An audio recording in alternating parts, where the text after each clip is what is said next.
Ok, voy a empezar a compartir pantalla ahorita y me dicen si hay mi pantalla. Asumo que ahí ya se tendría que ver. Sí, ya se mira. Ok, bueno. Entonces, el artículo que yo escogí es aspectos de estructura nuclear de los WIMP, así lo abrevian aquí en el artículo. Independientes de spin dispersados del xenón. Entonces, hay un montón de tela que cortar cuando se trata de esto, creo, y pues hice mi esfuerzo en esto, ¿no?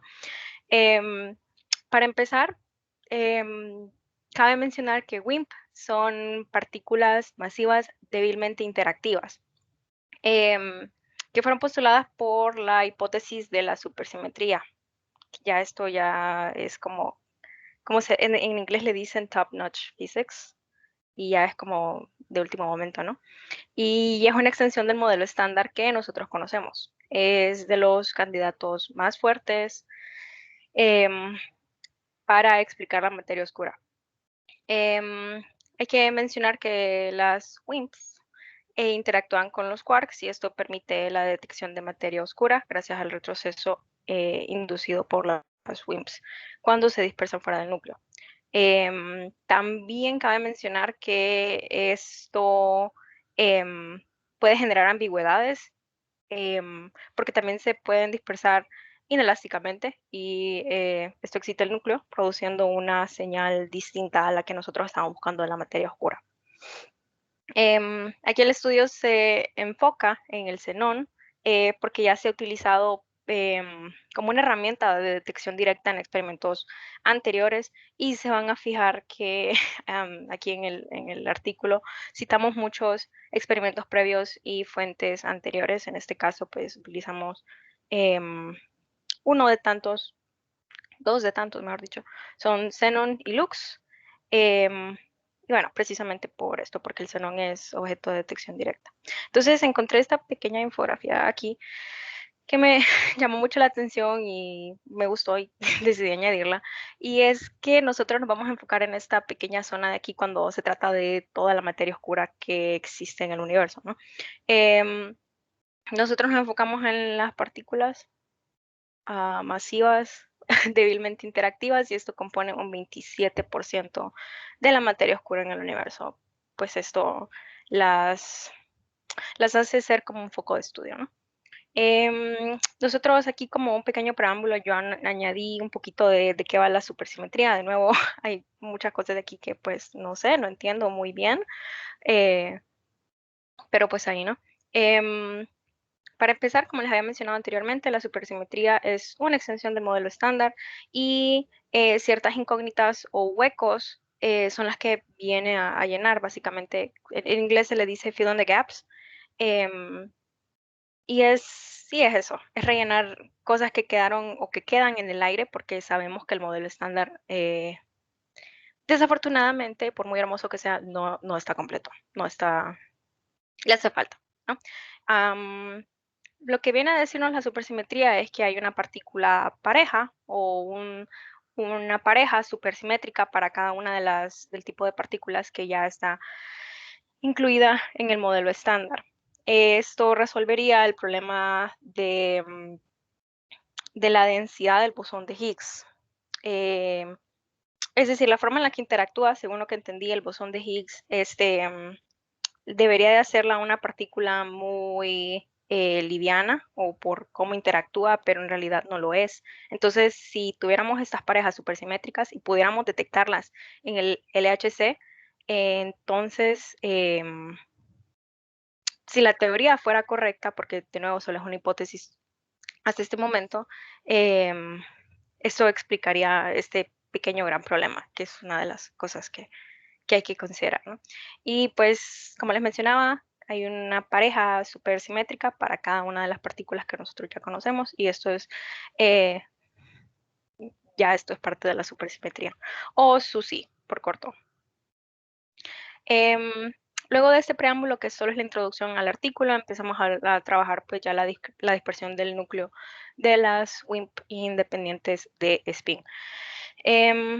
Primero, empezamos con la interacción de estas con los núcleos, que nosotros describimos mediante un lagrangiano de poca transferencia al momento, y ya veremos por qué más adelante es de poca transferencia. Y las variables que utilizamos, o mejor dicho, algunas constantes, para poder plotearlas, valga el anglicismo, más adelante, em, son las constantes de acoplamiento de Fermi, las corrientes leptónicas y hadrónicas, y en la que tomamos tal vez un poquito más de atención es en la corriente leptónica, em, que está dada por la cinemática del campo de las WIMP, o partículas masivas débilmente interactivas, que es esta ecuación que tenemos acá. En esta cabe mencionar que nosotros solo tomamos en consideración corrientes de un solo cuerpo. em, las de dos cuerpos hacen el problema, y las matrices que se trabajan menos manejables. Ya voy a hablar un poquito más adelante acerca del experimento como tal, pero aquí solo estamos teóricamente hablando, y em, tomamos esto por cuestiones de facilidad. Es básicamente como el análisis de los multipolos que hacíamos en electricidad y magnetismo, según lo que entiendo. em, si trabajamos con una corriente escalar, solo es una suma sobre nucleones individuales. Si fuera esto un poco más amplio, entonces ya trabajaríamos con matrices, tensores y tal. Em, la sección transversal, perdón, antes de que se me olvide, C sub 0 es el acoplamiento, tenía que decirlo. La sección transversal diferencial para un WIMP, SI significa independiente de spin, o spin independent en inglés. em, Dispersado de un núcleo, empieza en un estado inicial y termina en un estado final F, y se obtiene de la expresión que tenemos en la ecuación 1, de la densidad lagrangiana. Y es la ecuación 4 de acá. Cuando se trata de dispersión inelástica, ya veremos que solo contribuye los L, o momento angular, pares. em, y hay muchas cosas que veremos al final, los resultados del experimento, em, que las WIMP para los isótopos del xenón no son tan sensibles a, este, a los impares, sí, a los impares. Entonces, está dado por esto. Aquí tengo un pequeño error. Aquí no es par, aquí es impar. Cuando estos son distintos. Entonces, seguimos por lo siguiente. Aquí ya empezamos con el espectro de los isótopos, y vamos a trabajar con los de masa par, porque los de masa impar ya fueron discutidos en un experimento previo. También para, bueno, sí, los isótopos del xenón. Nosotros aquí, para efectos del experimento, estamos limitando el espacio de valencia de los orbitales, y son los orbitales 0G7 medios, 1D5 medios, 1D3 medios, 2S1 medio, 0H11 medios, y la interacción nuclear más actualizada, que es GCN 5082. Este espacio de valencia y de interacción nuclear se utiliza tanto para la masa impar, cuando se trata de spin dependiente, y para el decaimiento doble beta sin neutrinos del isótopo 136 del xenón. Se utiliza en todos los cálculos, y esta es una de las tantas citas y cosas que utiliza el artículo, que utilizamos es un código que se llama Shell Model, o Antoine, de, de un autor francés. Em, me tengo que mencionar aquí que los isótopos de masa exacta se calculan mediante diagonalización exacta del espacio de valencia. se hace este truncamiento para que las matrices sean trabajables. Y esto es del isótopo 132 en adelante, porque en el 128 y en el 130 se restringen un poco más, precisamente para que la dimensión matricial sea algo que nosotros mantengamos como algo tratable, especialmente para efectos de eficiencia del algoritmo, ¿no? Entonces, sigamos. En las fotos a continuación ya empezamos a ver, porque en todo el artículo se ve un método de trabajo de estado del arte, o que es un anglicismo también, state of art, que consiste en investigación y luego el experimento. Básicamente es como ir avanzando poquito y, y luego presentar un resultado. Según entiendo, es para ver si tiene sentido seguir con esto, ¿no? Entonces, bueno, vemos las comparaciones del primer espectro, que es el del Xenon 128.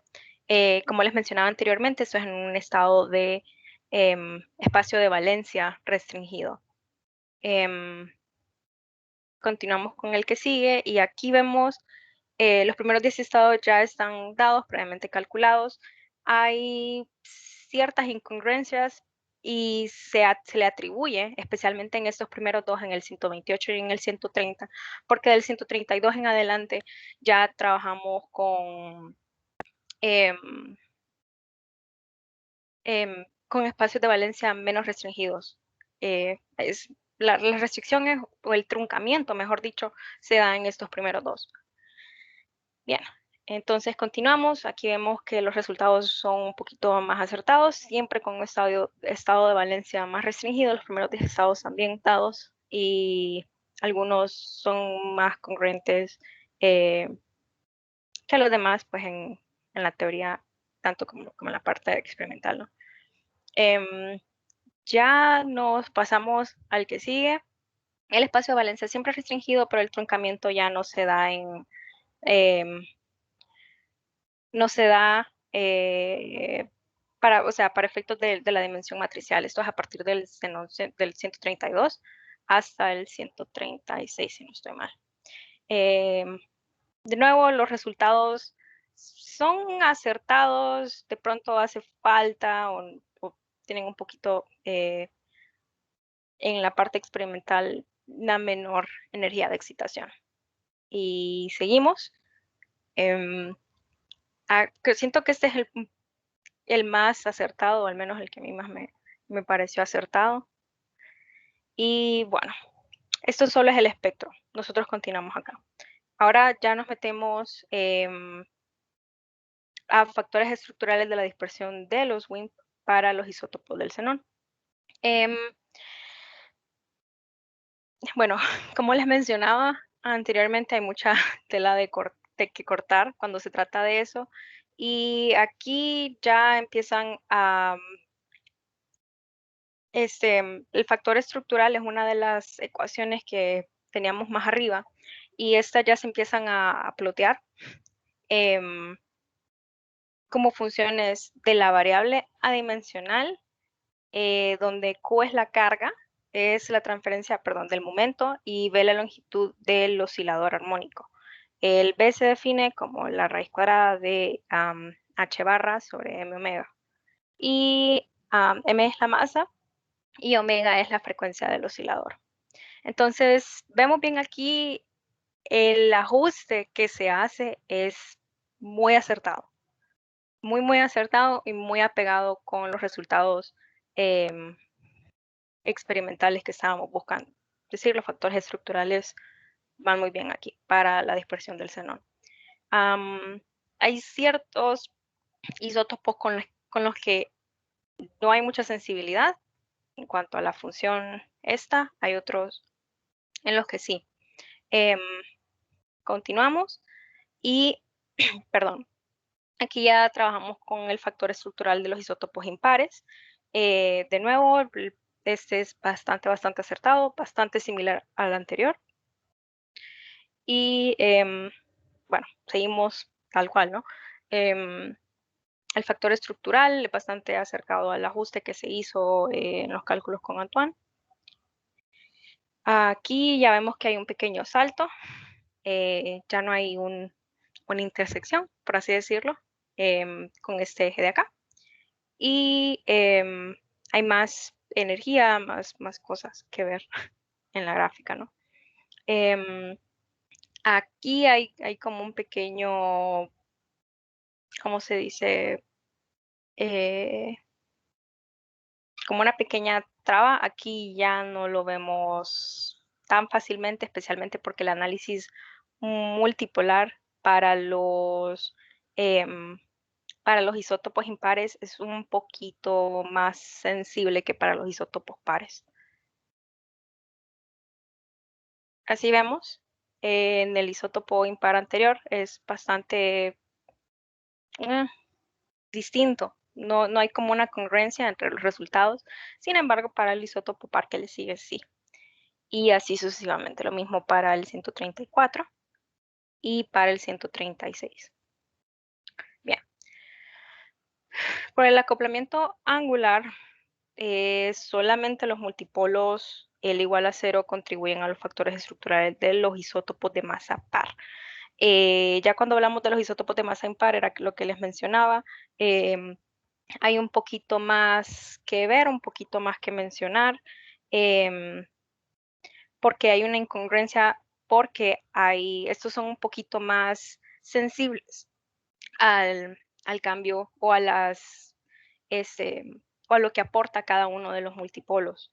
En las transferencias de poco momento, que era lo que les mencionaba anteriormente y que es en la que nosotros nos enfocamos y es el perdón, el, como el lagrangiano o lo que va a describir nuestra cinemática, em, vemos que es más relevante la parte del multipolo donde L es igual a 0, es el que más domina, y la coherencia se pierde cuando hay más multipolos, y eso se ve justamente em, en esta gráfica del Xenón 131.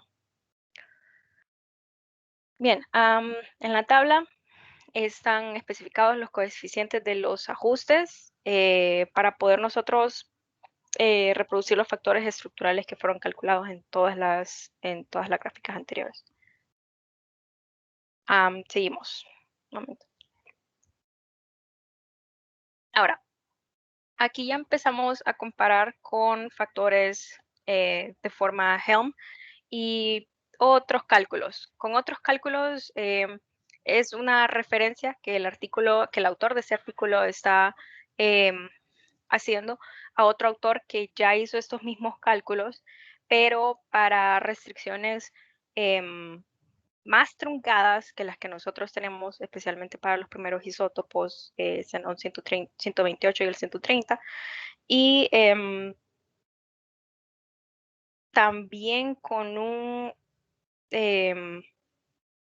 interacciones nucleares más anticuadas que las que estamos utilizando. Como les mencionaba al inicio, en esta que estamos nosotros hojeando acá,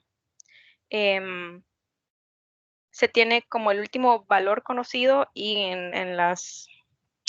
queremos buscar como una congruencia entre los datos con la anterior. Entonces, eso es precisamente lo que estamos haciendo. En los análisis de dispersión de los WIMP, el factor estructural estándar pone los límites en el nucleón. Las secciones transversales, a diferencia que como lo teníamos, perdón, más arribita, están dados aquí por otra función. Y los factores de forma están dados por la ecuación. Se evalúa el uso de los factores de Helm en los análisis experimentales independientes del spin y el resultado es acertado para todos los isótopos del xenón. Bien. Y aquí vemos la comparación que hace, ¿no? Tanto como el trabajo anterior, que es la línea con las linitas, que es el de Fitzpatrick, el trabajo actual, que es el de la línea, los puntitos, y la línea continua, que es el de el factor estructural de Helm. Hay que mencionar también que el factor estructural dependiente del spin está descompuesto en términos de los acoplamientos del isospin. Para efectos de los resultados experimentales, estos se dividen en términos tanto de solo neutrón como de solo protón. Esto lo vamos a ver un poquito más adelante también. En general, esto muestra cuando comparamos con Fitzpatrick, y vamos a ver aquí en los demás también, vemos que hay una congruencia y un buen acuerdo entre los resultados, tanto para los isótopos impares, gracias a los factores estructurales de Helm, y aunque las restricciones de Fitzpatrick son mucho mayores, en este nivel la dispersión independiente de spin de los WIMP no es muy sensitiva para los detalles nucleares estructurales del isótopo, y eso es lo que estamos viendo. De cada isótopo sería. Y bueno, se ve para cada uno de los isótopos del xenón, desde el 128 hasta el 136. Aquí se toman en consideración también los que son impares. Bien. Vemos que los resultados están especialmente de acuerdo entre los experimentos anteriores y los experimentos actuales. Y aunque hay una cierta incongruencia con la teoría que viene siendo el factor factor de forma, perdón, de Helm, igual sigue siendo algo, es decir, la forma de la función se sigue cumpliendo, se sigue viendo de la misma forma, solo con unos pequeños desplazamientos aquí y allá, que es parte del error, ¿no? Cabe mencionar aquí, y esta es como la segunda parte de esta sección, que la interacción de las WIMP con los núcleos no solo podría ser, perdón, independiente de spin, que es la que estamos trabajando, que se refleja en el acoplamiento del spin a los nucleones. Como les mencionaba, y un resultado bien importante, aquí los isótopos de masa par del xenón son prácticamente insensibles a la dispersión dependiente del spin dado por el estado base, donde donde el momento angular total es igual a 0, de modo tal que los isótopos donde hay más cambios o donde hay más sensibilidad respecto a esto es en los isótopos del xenón 129 y en la 131. En general, como el xenón tiene un número par de protones, el factor, es decir, que les mencionaba, solo neutrón, porque existe, es decir, como les mencionaba, para efectos de los resultados, tenemos tanto el término solo neutrón y solo protón, porque estas combinaciones de acoplamiento son más sensitivas a los protones y a los neutrones. Entonces, como el xenón tiene número par de protones, el factor solo neutrón domina el de solo protón, y esto es lo que primero se empieza a notar en las gráficas. Y aquí tengo la primera, y es bien evidente. Aquí ya se empiezan a notar las diferencias entre el experimento de Fitzpatrick, y se empiezan a ver los detalles, tanto como las correcciones o los factores de corrección que se añadieron a las ecuaciones en esta investigación. Sí, en efecto, la de solo neutrón, y se van a fijar también en la que sigue, para el xenón 131, que sigue estando más arriba, es decir, dominando la interacción. Bueno, eso, nuevamente aquí la línea punteada es de otra referencia, y bueno, aquí seguimos. Y nuevamente, el mismo comportamiento, se hace notar que hay una dominación de parte del solo neutrón, del término solo neutrón. para el xenón 131, igual que acá. Bien, en general se estudia la dispersión del xenón usando las corrientes escalares de un solo cuerpo. Cuando se empiezan a utilizar las corrientes dobles, porque podría incluirse también, esto ya hace el problema un poco menos tratable y para efectos principalmente de eficiencia del algoritmo, pues se trabaja de esta forma. En particular, el espectro de los isótopos relevantes se apegan al modelo, se reproducen, tienen la misma forma de la función y al final cabe decir pues que los resultados sí son muy congruentes con los resultados anteriores, tanto como con el modelo teórico. Em, Cuando nosotros estamos comparando los resultados, que les mencionaba, con otros resultados previos, con interacciones nucleares más antiguas, más truncados, el factor estructural responde con un error de menor o aproximadamente igual a 1. Entonces el factor estructural independiente del spin no es sensitivo a detalles como si lo fuera el dependiente de spin. Y bueno, hasta aquí llegamos en ¿cómo se dice? Con este artículo. Aquí les dejo de compartir pantalla. Bien, gracias, Natalie. ¿Alguien tiene alguna pregunta?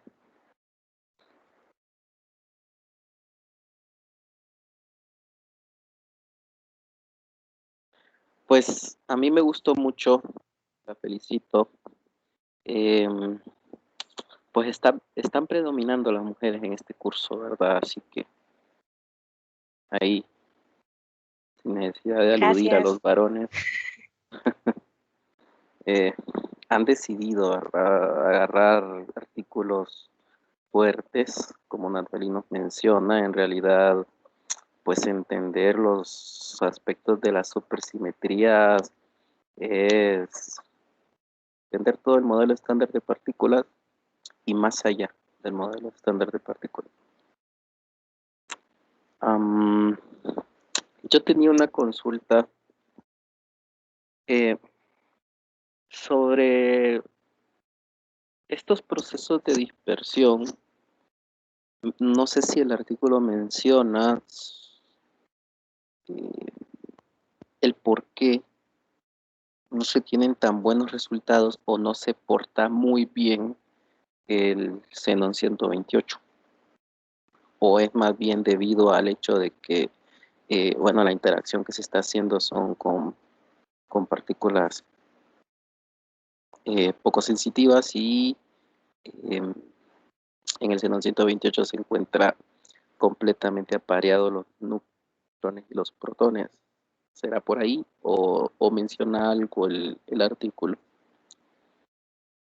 Sí menciona, pero no es muy específico y lo dice de forma general para ambos, tanto para Xenón 128 como para Xenón 130, que las excitaciones de protón y neutrón se limitan a ciertos orbitales y estos orbitales se restringen a 3 y 6.